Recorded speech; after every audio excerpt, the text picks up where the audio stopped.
Well, Professor Ole Kiyiapi, RBK candidate, now officially a presidential candidate, not only to the RBK party, but also to the IEBC. First time as well.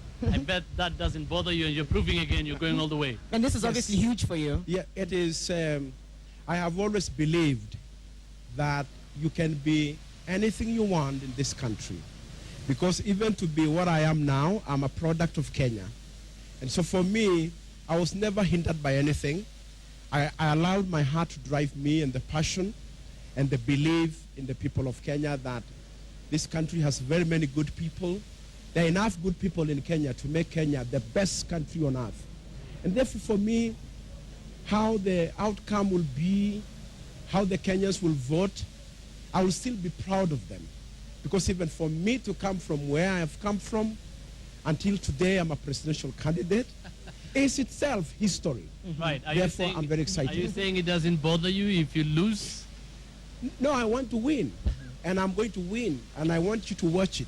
You will see a miracle you have never seen in your life. Because right now, everybody using unscientific polls, manipulated data, which is used to do political gerrymandering, are saying that some of us are insignificant. But have you not heard that the first shall be the last, and the last shall be the first?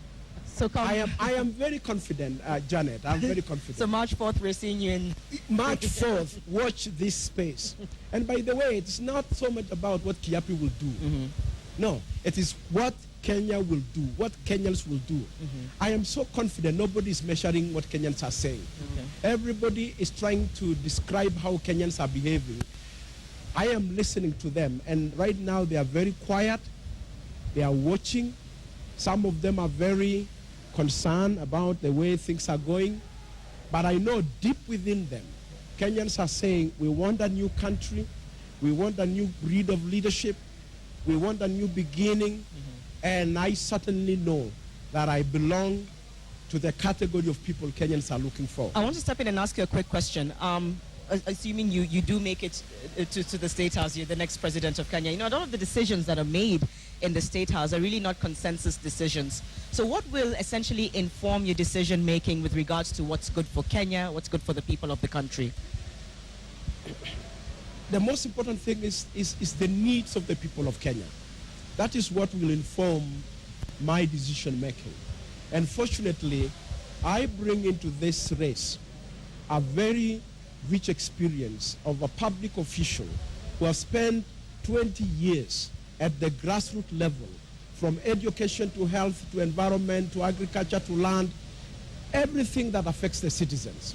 So I would like to be the president who will listen and will visit every county in Kenya and sit down with the local leadership and hear what the people are saying, what the kids are saying, what the young people are saying.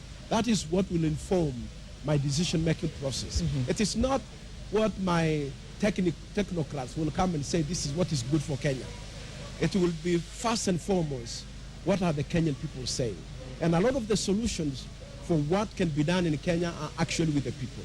It is just that we are not listening to them. Right. You've raised it again when you're talking to the IEBC right now about opinion polls, because it's not really about prediction, but trends as they are right now. What makes you think yours is so different? What makes you think you have the numbers yourself?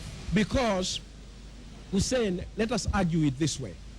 If Kenyans are giving the polls, see, people are rating people on the basis, strictly on the basis of tribe. Let us assume that is what they are doing.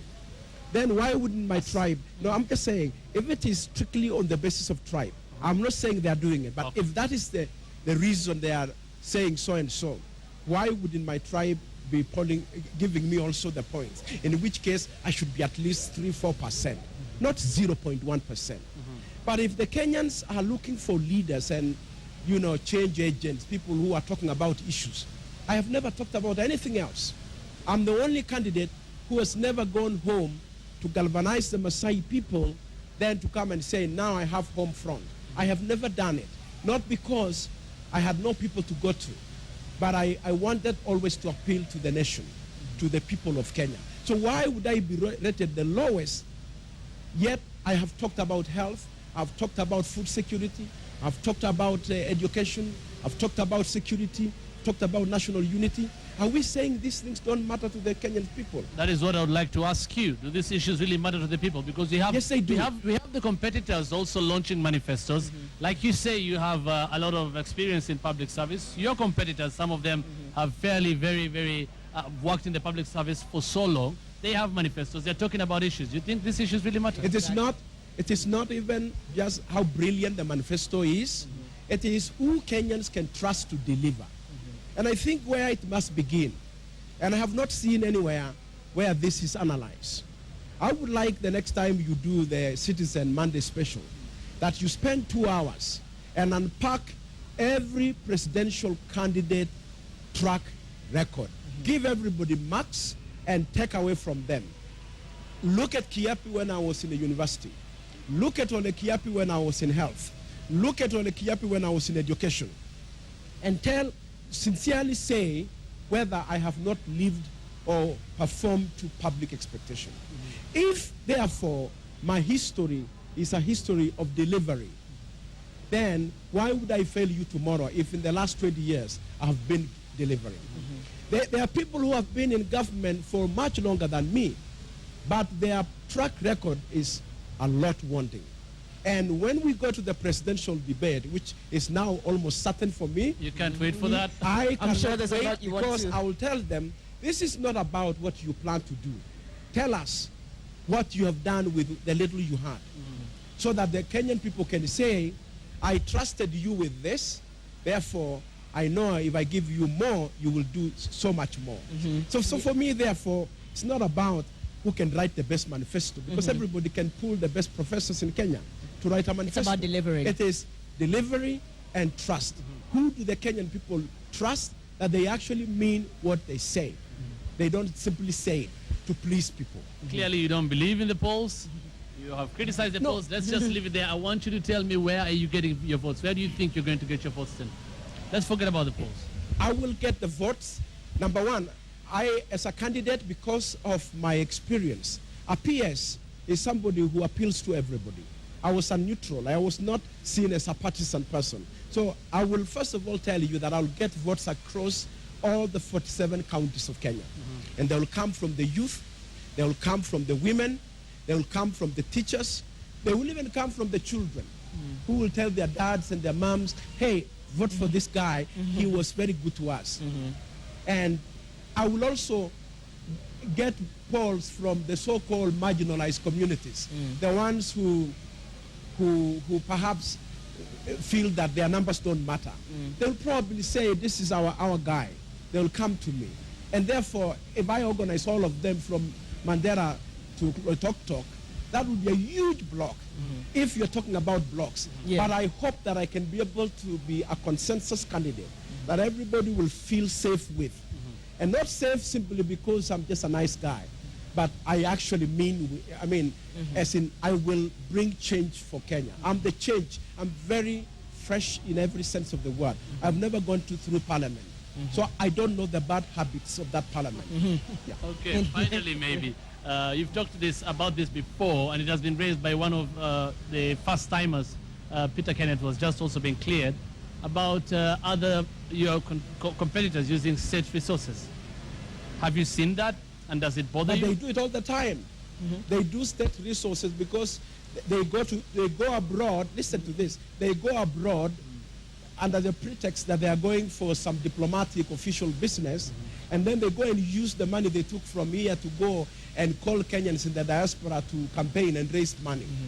Number two, they use vehicles and they use airtime. Even you guys give them airtime under the pretext that they are doing official work, but 1/3, maybe 1% is official and the rest is. We want them to use their own. First of all, they have far too much money than Ole Kiyiapi. Them. Who are these people? Yeah. You say them. Who are they? Well, everybody. Kalonzo Musyoka, Raila Odinga, Uhuru Kenyatta, all the guys who are in government, the deputies and the prime ministers and the vice president, everybody who is in government is using state resources. They have been using it all along. And in fact, there is even credible information that some of them even are getting money directly from the treasury. through NSIS. Have you not heard that? How come you have not investigated that? Now, you don't invest, you will never get it. You will never get that information because nobody can audit NSIS.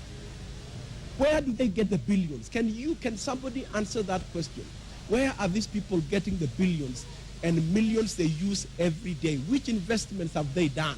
Who uses their money, billions of their money, to just mobilize people everywhere? Please, but let them do whatever they want to do. I have been fundraising little money here. Where do you get your money yourself to do your campaign? I don't even have a lot of money. But the money that you have, where do you get it from? Conducting a presidential campaign is not really cheap, is it? If I can show you, I can bring you my phone and I will show you. A guy from Kisii who just texted me and pested me 20,000 bob and said, Professor, this is for your fuel. They send me 5,000 young people, 10,000, 20,000. So it's donors and supporters mostly that are funding your Kenyan campaign. supporters, very, very small supporters. That is why everybody keeps saying, you guys in the media says, how come Ole Kiyiapi is not doing big multitudes? Because I can't afford to hire crowds. And I will not hire them, even if I had money, because I don't think it's the right way to produce a president.